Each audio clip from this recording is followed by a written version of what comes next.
All right, let's jump right into a really eerie Australian mystery.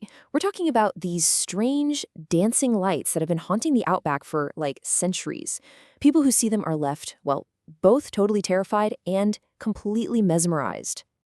So let's kick things off with a choice. Imagine this. You're all alone out there. It's dark. And then you see this weird glimmer on the horizon. What's your gut tell you to do? Are you the kind of person who follows it, or do you book it back the way you came? And see, that's the crazy part. A paranormal investigator, Craig Powell, he put it perfectly. He said everything inside you is just screaming, go towards it, see what it is. It's like this hypnotic pull, you know? It just completely overrides that little voice in your head that's telling you to run. But here's the thing. This is way more than just a campfire ghost story. This spooky light, it holds a really powerful warning about the land itself. And if you stick with me, I promise, by the end of this, you'll understand what these lights are actually trying to say. And trust me, it's a lot bigger than just a ghost. All right, so a light in the dark. Let's get into what people are actually seeing out there. What is this thing? Okay, so check this out. What's wild is how consistent the stories are. We're talking about a silent, kind of fuzzy, circular light. It hovers, it dances around erratically on the horizon. Sometimes it's white, sometimes yellow, red, or green. It can even split into two lights, making it look like headlights. And it's been known to straight up follow cars before, just vanishing. The craziest part? It doesn't matter if the story is from an ancient indigenous legend, a farmer in the early 1900s, or someone on TikTok last week. The description is almost always the same. So, this brings us to one of my favorite topics, how old legends get a new life. The Min Min light is classic folklore, right? But these stories, they don't just die out. Oh no, they find really clever ways to come back and scare a whole new generation. And to really understand how this works, we're going to take a quick detour to Southeast Asia to look at another powerful spirit.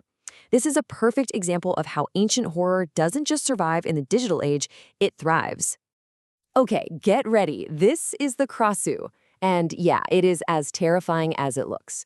In folklore from the region, she's a female spirit, and at night her head detaches from her body and just floats around, looking for blood with all her internal organs trailing right underneath her. Seriously, pure nightmare fuel. And this is how a legend is reborn for the 21st century. The Krasu isn't just some old story whispered in a village. No way. She became the star of iconic horror films, a viral sensation on social media, and, this is huge, a playable killer in the mega-hit video game Dead by Daylight. An ancient curse becomes a global pop culture fright. That's how it's done.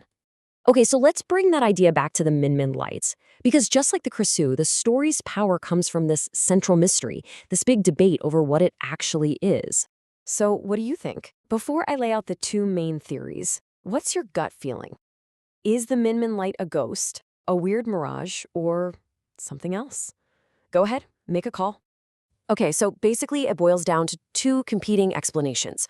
On one side, you've got science. The theory is something called a fata morgana. It's a complex, inverted mirage caused when a layer of cold air gets trapped under warm air. It can bend light from, say, car headlights from hundreds of kilometers away and make them look like a floating, dancing orb. Then, on the other side, you have the spiritual explanation. For thousands of years, indigenous Australian belief has held that these lights are the spirits of the elders, acting as guardians for sacred sites. And that scientific theory? It's not just a guess. A neuroscientist, Professor Jack Pettigrew, actually went out and recreated it. He had his team stay put, and he drove his car about 10 kilometers away on a cold, clear night. And guess what they saw? Not headlights. They saw a floating, dancing orb, a perfect Min Min light. Okay, so this is where it gets really interesting. Because whether you lean towards the scientific mirages or the spiritual messenger, both explanations are actually pointing to the exact same, much bigger truth. This is the real warning we talked about at the beginning. The real ghost here isn't a spirit in the traditional sense. The thing doing the haunting is the landscape itself. The vast, powerful, and totally unforgiving Australian outback. It's the ultimate example of what you might call landscape horror, where the environment is the monster, and its power is what inspires both awe and terror. And this is where the indigenous Australian belief becomes so incredibly important. It completely reframes the whole story. The lights aren't there to scare you or lead you to your doom. They have a guardian role. They protect us of sacred sites. So you see, the story isn't just meant to give you goosebumps. It's a warning. It's a lesson from the land itself, passed down for generations, telling you to respect its power and remember your place in it. It's a reminder that this land is ancient, it's massive, and if you don't pay attention, it will swallow you whole. So, why do legends like this never die? What's the real takeaway here? Well, things like the Min Min lights, they act as catalysts for stories. And stories are how we connect to our environment, to our history, and most importantly, to each other. It's a basic human thing, right? When we see something we can't explain, we tell a story about it. It's how we make sense of the world. And really, whether it's all explained by physics or by faith, it almost doesn't matter. Mysteries like this fuel our imagination. They remind us that the world is so much more complex and magical than it sometimes appears. The search for the answer is what truly matters. Hey, if you enjoy horror stories that are actually grounded in something real, stories that have layers of culture and meaning, and aren't just about cheap jump scares, do me a favor and save this explainer. And definitely stick around, because in our next explainer, we're going from the dry, dusty outback to the bottom of the ocean. We're going to explore the bizarre world of deep-sea gigantism and the real-life krakens that inspired those ancient legends. You are not going to want to miss it.